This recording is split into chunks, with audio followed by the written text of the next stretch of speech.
মায়া শব্দটা বড়ই অদ্ভুত, তাই না? এই তো এই বাসায় এসেছিলাম যখন আমার ছোট্ট প্রিন্সেস একদম ছোট্ট ছিল তখন। এখন এই বাসা থেকে চলে যাব। আর আজকে এটাই হয়তোবা এই বাসার শেষ ব্লগ হতে পারে। খুবই মায়া হচ্ছে এই বাসাটা ছেড়ে চলে যাবো, মানে এটা ভাবতেই পারছি না। আবার কিছু করারও নেই, কারণ ভাড়া বাসায় থাকি যেহেতু। সো আমাদের নিজেদের প্রয়োজনে হোক নিজেদের অনিচ্ছায় হোক আমাদের তো যেতেই হবে। যতদিন না নিজের মাথার উপর একটা ছাদ হবে ততদিন এইভাবেই কচুরি পানার মতো ভেসে ভেসে চলতে হবে। এই প্রান্ত থেকে ওই প্রান্ত যেতে হবে, এই বাসা থেকে ওই বাসায় যাব। আর এই মায়ার কারণে দেখা যায় মনটাই খারাপ হয়ে যাবে। সো হ্যালো এভরিওয়ান, আসসালামু আলাইকুম। কেমন আছো সবাই? আই হোপ ভালো আছো, সুস্থ আছো। সুরানিয়াস ব্লগ থেকে আমি নিহা বলছি। সবাইকে স্বাগতম জানিয়ে আজকে ব্লগটা শুরু করছি সকালবেলা থেকেই। আমার ছোট্ট প্রিন্সেস মাত্রই ঘুম থেকে উঠেছে, দেখো কি অবস্থা, তার চুলগুলো একদম কাকের বাসা হয়ে আছে। তো আমি বললাম তুমি একটু রোদে বসো, আমি তোমার চুলগুলো বেঁধে দিব। তো এই তো রান্নাঘরটা একটু দেখিয়ে দেই, এ বাসায় তার কোনো ব্লগ করা হবে না, তার জন্য থালাবাটিগুলো রাতে ধুয়ে রেখেছিলাম, সকালে এখন পর্যন্ত চুলা জ্বালানো হয়নি। এখন হচ্ছে চা বসাবো। ভাবলাম রান্না করার আগে একটু তোমাদের দেখিয়ে দেই। এই জায়গাটাতে তো আমি রান্না করতাম আর এখানে অনেক ব্লগ করেছি, হয়তো বা এরপরে আর এই ভিডিওগুলো তোমরা দেখতে পারবা না, স্মৃতি হিসাবে রেখে দিলাম। এই বাসাটা ছিলাম লাস্টে 3 বছর প্লাস, অনেক স্মৃতি জড়িয়ে আছে। বিশেষ করে আমার ছোট্ট প্রিন্সেস এই বাসায় এসে কিন্তু হাঁটা শিখেছে। ও ছোট ছোট পা দিয়ে ডাইনিং রুমটা হেঁটে বেড়াতো, জানালা গ্রিল ধরে বেয়ে বেয়ে উপর দিকে উঠতো। এই স্মৃতিগুলো না আমাকে বড্ড, মানে কি বলবো, বড্ড একাকিত্ব করে দেয়। এত অসহায় লাগে, মনেই চায় না বাসাটা ছেড়ে যাই। আবার অনেকগুলো প্রবলেমের কারণে কিন্তু বাসাটা ছেড়ে যাচ্ছি।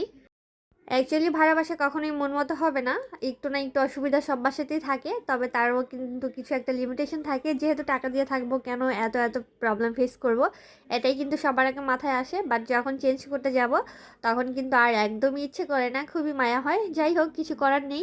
এই তো সকালে রান্না বান্না হচ্ছে, শুরু করে দিলাম। রান্না বলতে হতে ভাত ছিল রাতের। তো ওই ভাতটা আমি ডিম, গাজর আর এখানে ধনিয়া পাতা, একটু পেঁয়াজ দিয়ে ভেজে নিয়েছি। আর শীতের সময় না এই খাবারটা খেতে আমার বেশ ভালোই লাগে। আমার প্রিন্সেস তো দুধ টুরি খাবে, মানে পাউরুটি আছে, 2 পিস পাউরুটি দুধ দিয়ে ভিজিয়ে দিব। আর এদিকে ঘর দরের অবস্থা আর না বলি তোমাদের, সেগুলো ইগনোর করবা।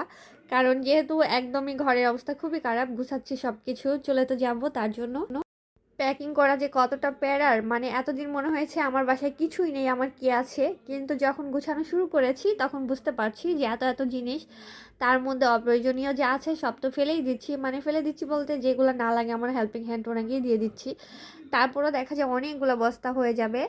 আর ফার্নিচার চেঞ্জ করা এক বাসা থেকে আরেক বাসা নেওয়া খুবই ডিফিকাল্ট। যদিও আর মাত্র একদিন আমরা এই বাসায় আছি, হয়তো বা যাওয়ার সময় হালকা পাতলা ব্লগ তোমাদের দেখাবো। বাট প্রপার এই বাসায় আর কোনো ব্লগ তোমরা পাবে না। একটা ডিম ভেজে নিয়েছি, আমার প্রিন্সেস হচ্ছে ডিম ভাজা খেতে চেয়েছে তার জন্য। যখন দুধটাকে গরম করেছি, দুধ রুটি দিয়েছি, বলতেছে আমি ডিম ভাজা খাবো। মানে এই হচ্ছে বাচ্চাদের অবস্থা। যাই হোক, আমি ভাত ভাজি খাচ্ছি আর আমার বাচ্চার জন্য ডিম ভাজা নিয়েছি। দেখা যাক সে কতটুকু খায়। এলোমেলো বাসায় এলোমেলো ব্লগ তোমাদের সঙ্গে শেয়ার করলাম, আই হোপ একটু হলেও তোমাদের ভালো লাগবে। আর যারা আমাকে ভালোবাসো, আমার কথা পছন্দ করো, আমার ব্লগ যারা ভালোবাসো, তাদের অবশ্যই ভালো লাগবে। আজকে আর তোমাদের লাইক করার কথা বলবো না, কারণ যার লাইক করার ইচ্ছা সে এমনি করে, যার করার ইচ্ছা না সে আমি গলা ফাটাই ফেললেও করবে না। যাই হোক, সকালে নাস্তা করে টুকটাক আরও অনেক কাজ করেছি। আর ডাইনিংয়ের অবস্থা দেখো, খেয়ে খেয়ে সব এখানে জমা করেছি। ডাইনিংয়ের মধ্যেই আছে সব কিছু। একা মানুষ, ছোট দিন, এর মধ্যে ছোট্ট একটা বাচ্চা, সব কিছু মিলিয়ে আর আমাকেই সব কিছু গুছগাছ করতে হচ্ছে। আর এই বাসা থেকে আমি সব কিছু ক্লিন করে নিয়ে যাচ্ছি, তার জন্য একটু প্যারাও হচ্ছে আমার। তো সব কিছু মিলে যাই হোক, যেটা বললাম যে এলোমেলো ব্লগ, আই হোপ তোমাদের অনেক অনেক ভালো লাগবে যারা আমাকে ভালোবাসো, আমাকে পছন্দ করো। তো এখন হচ্ছে ডাইনিংটা গুছিয়ে নিব, আর রান্নাঘরটা গোছানোই আছে। মানে রান্নাঘর যখন ভাত ভাজি করেছি তখনই গুছিয়ে রেখেছি। আর এই তো এখন থালাবাটি নিলে আবার এগুলো পরিষ্কার করবো, দেন হচ্ছে দুপুরে রান্নার সময় হয়ে যাবে। কারণ সকালবেলা একবার আমার বাচ্চা ঘুম থেকে উঠলে আমি একদমই সময় পাই না, ওকে খাওয়াতে খাওয়াতে দুপুরে রান্নার সময় হয়ে যায় 11টা সাড়ে 11টা বেজে যায়। তখন তাড়াহুড়ো করে দেখা যায় দুপুরে রান্নাটা বসিয়ে দেয়, না হয় আবার লেট হয়ে যায়। দেখা যায় রান্না হতে না হতে আবার ওকে আজান দিয়ে দেয়, ওকে গোসল করাতে হয়, আমি গোসল করি। মানে সব কিছু মিলে না আমি একদম বিকালের আগে আর ফ্রি হতে পারি না। আর এখন তো বিকালে আমি গোসল করি, মানে এই অবস্থা হয়েছে। সব কিছু গুছাতে গুছাতে দেখা যায় সময় মতো আসলে হয় না সব কিছু। তার মধ্যে হঠাৎ করে মানে এরকম একটা সময় বাসা চেঞ্জ করছি যে নিজের শারীরিক কন্ডিশনও খুব একটা ভালো নেই। তো এখানে কিছু বাদাম ছিল, কাঁচা বাদাম।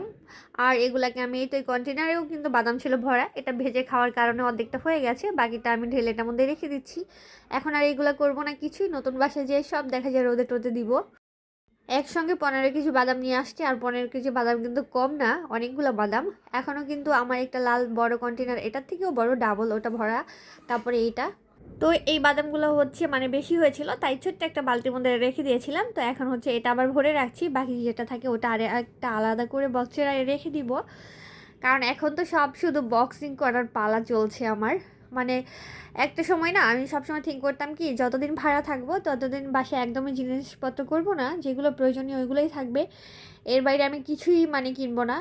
বাট এখন তো মানে এরকম একটা অবস্থা, মনে হয় আমার কিছুই নেই।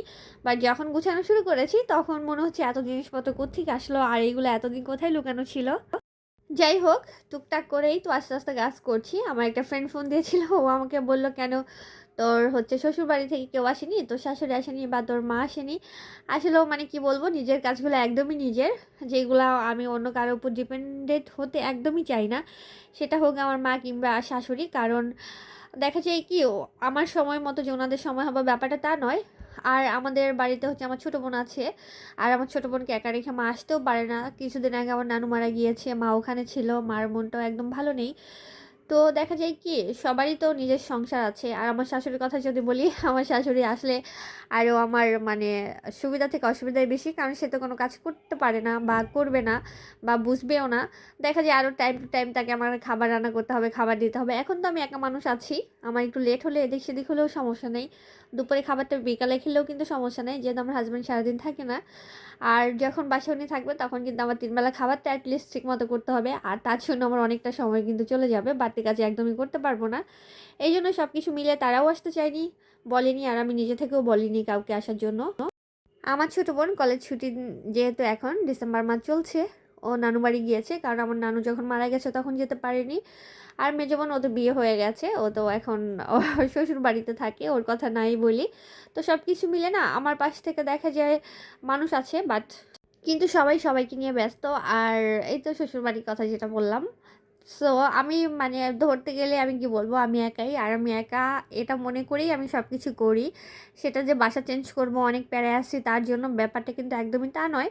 সেটা যে কোনো কাজই হোক না কেন, তারপরে তো আল্লাহ যদি বিপদ আপদ দেয়, কোনো সমস্যা হয়ে যায়, তার জন্য তো আমার মা বাবা তারা তো আসেই। তো যেটা যতটুকু সাপোর্ট পাই ওটাই আমার কাছে আলহামদুলিল্লাহ। আসলে নিজের সংসার হয়ে গেলে না একটা সময় দেখা যায় কি, ওইরকমভাবে সবার উপর ডিপেন্ডেন্ট হয়ে থাকাও যায় না, আবার সবাইকে ডিজার্ভও করা যায় না। কারণ আমি যেমন আমার জায়গা থেকে থিঙ্ক করি যে কেন আসলো না, তাদেরও তো সমস্যা থাকতে পারে বা তারাও তো এটা ভাবতে পারে। মানে যাই হোক, সব কিছু মিলিয়ে না আমি আমার কাজগুলো আমি করতে পছন্দ করি, যদি একটু সমস্যা হয়ে যায়। আর আমার ছোটো ভাই আছে, ও তো থাকবেই ইনশাল্লাহ। ওর কালকে এক্সাম আছে, পরশুদিন সকালেই এসে পড়বে ভোরে ভোরে, বাসা চেঞ্জ করার দিন ও আমাদের সঙ্গেই থাকবে। একমাত্র কাছাকাছি বলতে আমার ভাই আছে, দেখা যায় ও যেহেতু লালবাগেই থাকে, মাঝে মধ্যে আসে, বা কোনো প্রবলেম হলে হুটহাট করে ওকেই ফোন দেই, ওই কিন্তু কাছাকাছি আছে একমাত্র দেখার জন্য। যাই হোক, তারপর আলহামদুলিল্লাহ সব কিছু মিলিয়ে আমি মোটামুটি ডাইনিংটা ক্লিন করে নিয়েছি। একদম ওই পাশটা ধরলাম না, কারণ এই ফুলগুলো হচ্ছে আমি একদম ওয়াশ করব, ওয়াশ করে রোদে শুকিয়ে তারপরে প্যাকিং করব। তো এটার জন্য ওই সাইডটা ধরলাম না, কারণ গতকালকে ক্লিন করেছি। আর এই তো এখানে ডিব্বা ডাব্বা আছে, এগুলো সব প্রয়োজনীয় জিনিসই, কারণ দুপুরে টাইম হয়ে গেছে, রান্না না করলে আবার লেট হয়ে যাবে। তো যতটুকু আমি ইউজ করব ততটুকু কিন্তু ক্লিন করে নিয়েছি। আর এই তো আমার ডাইনিং টেবিলের যে কাপড়টা, ওটাও কিন্তু উঠাবো, ধুবো এটার জন্য। এদিকে ভাত হয়ে গিয়েছে, আর এই যে আমার লাইনের গ্যাসের অল্প আগুনে হচ্ছে কলিজা সিদ্ধ বসিয়েছি, কলিজা রান্না করব। আমার ছোট্ট প্রিন্সেসটার খুব ইচ্ছা করছিল আজকে গরুর মাংস খেতে, বাট আমার গরুর মাংস শেষ হয়ে গিয়েছে, কলিজা ছিল তাই কলিজা ভুনা করছি। তো দেখা যায় কি, রান্না মানে শেষ হওয়ার আগেই কিন্তু আমার আজান দিয়ে দিয়েছে। আর আমার আজানের পরে হচ্ছে আমার হেল্পিং হ্যান্ড উনি আসে। আগে যে ছিল তাকে তো আমি রাগ করে নাই করে দিয়েছি, সেটা তোমরা যারা আমার ভিডিও দেখো তারা জানো।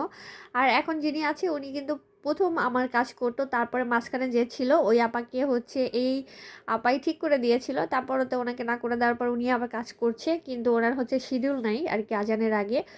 তো দেখা যায় আজানের পরে আসে না, ওই টাইমটা আরও একটু হিবিজিবি হয়ে যায়। তো তার জন্য দেখা যায় রান্নাটা তাড়াতাড়ি হলে বাচ্চাকে আগেই গোসল করাই দিই, আপা কাজ করে যাওয়ার পরে আমি গোসল করি।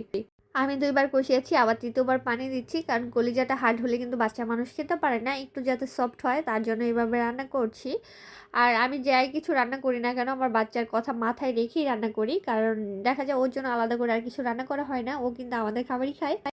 এই জন্য ঝালের পরিমাণ সব কিছু মানে বিবেচনা করেই রান্না করতে হয়। তো এই তো আমি বারবার কষিয়ে রান্না করছি আর পেঁয়াজটা একটু বেশি দিয়েছি, কারণ এটার যে গ্রেভিটা হয় না, ঝোলটা খেতে কিন্তু ভালোই লাগে আমার কাছে। তো যাই হোক, কলিজা রান্না করব আর এটার মধ্যে কিন্তু অবশ্যই আলু অ্যাড করব। এই তো লাস্ট টাইম আমি আলু দিচ্ছি, কারণ আলুটা আগে দিলে তো একদম গলে টলে অবস্থা খারাপ হয়ে যাবে। নতুন আলু এত দ্রুত সিদ্ধ হয়ে যায়, আমি কিন্তু আলু পাগল মানুষ, আমার আলু খেতে ভীষণ ভালো লাগে। তো নতুন আলুর সিজন যখন আসছে মানে উঠেছে, তখনই আমার হাজব্যান্ড বলছিল যে এখন তো আমার বাসা আলুময় হয়ে যাবে, সব তরকারিতে আলু থাকবে, মাছ হোক, মাংস হোক বা সবজি হোক। তো আমি আবার একটু দুষ্টামি করে বললাম যে আলু ভর্তাটা কেন বাদ দিলে, আলু ভর্তাও তো আমি খাই। তো আমার হাজব্যান্ড তো হাসছিল যে হ্যাঁ তুমি তো আলুখোর মানুষ। তো যাই হোক, আমার আলুটা আসলে বড় বড় ভালোই লাগে খেতে। তো এই তো কলিজাটা রান্না করে দেন হচ্ছে আমি আবার পেঁয়াজের কালিটাও রান্না করব, কারণ একদমই সময় পাচ্ছি না। এই যেটা বলতে হয়, এক চুলায় তো তাড়াহুড়া লেগে যায়, আর আমার রান্নাঘর তো রাখার মতো কোনো জায়গাই নেই। এই টেবিলটা আলাদা করে রেখেছি, ইদানিং দেখে এটা থেকে দু একটা তেলাপোকা বের হয়। এই গত 3 বছরে আমার বাসায় কোনো তেলাপোকা আমি দেখিনি, মানে ছোট পোকাগুলো আছে না ওইরকম। এটার একটা রিজন আছে, এই কাঠের টেবিল এগুলো তো খুব একটা ভালো কাঠ নয়। আর যেহেতু সিঙ্কের পাশে পানি লাগে ভিজে, আবার দেখা যায় আমি হচ্ছে ভিজা কাপড় দিয়ে ক্লিন করে নিই, যে কোনো কারণেই হোক। এটার ভিতরে যে ডয়ের স্পেসটা আছে ওটার মধ্যে ছোট্ট ছোট্ট পোকা হয়েছে, মানে তেলাপোকা দুই একটা। আমি এর মধ্যে একদিন দেখেছি, গতকালকে দেখেছি, আজকেও একটা দেখেছি। তো ভেবেছি যে ওই বাসায় গেলে তো আর লাগবে না টেবিল, আর এই টেবিলগুলো আমি এই বাসাতেই রেখে যাব, মানে যারা বাসা চেঞ্জ করবে ওদের দিয়ে দিব, এগুলো আর নিব না। তো এই তো লাইনে কিন্তু হালকা পাতলা ঘ্যাস আসছে, তার জন্য পুঁটি মাছটা এখানেই করছি, মানে এটা ভাজবো। পুঁটি মাছ ভাজলে না আমার গ্রামের কথা মনে পড়ে যায়, ছোটবেলা প্রচুর মাছ মানে পাওয়া যেত। পুঁটি মাছ বিশেষ করে মা ভাজতো আর বসে বসে খেতাম, মানে পুঁটি মাছ খেয়ে পেট ভরে ফেলতাম, দুপুরে আর ভাত খাওয়া লাগতো না। তো যাই হোক, দুপুরে খাবার দাবারও শেষ করছি, সেগুলো দেখাইনি, অফ ক্যামেরায় করে নিয়েছি, কারণ একদম সময় পাইনি, লেট হয়ে গিয়েছিল অনেকটা। আর এই তো আমার ছোট্ট প্রিন্সেস, মাশাআল্লাহ দেখো কত সুন্দর করে ড্রয়িং করে আমার বাবাটা।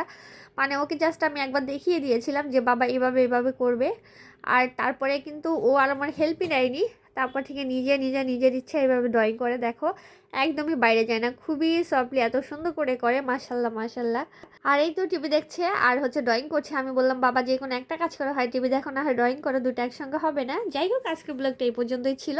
সবাই আমার সোনা পাখিটার জন্য দোয়া করো, যাতে আমার বাবুটা ভালো থাকে, সুস্থ থাকে। সবার জন্য অনেক অনেক দোয়া এবং ভালোবাসা রইলো। আল্লাহ হাফিজ সবাইকে।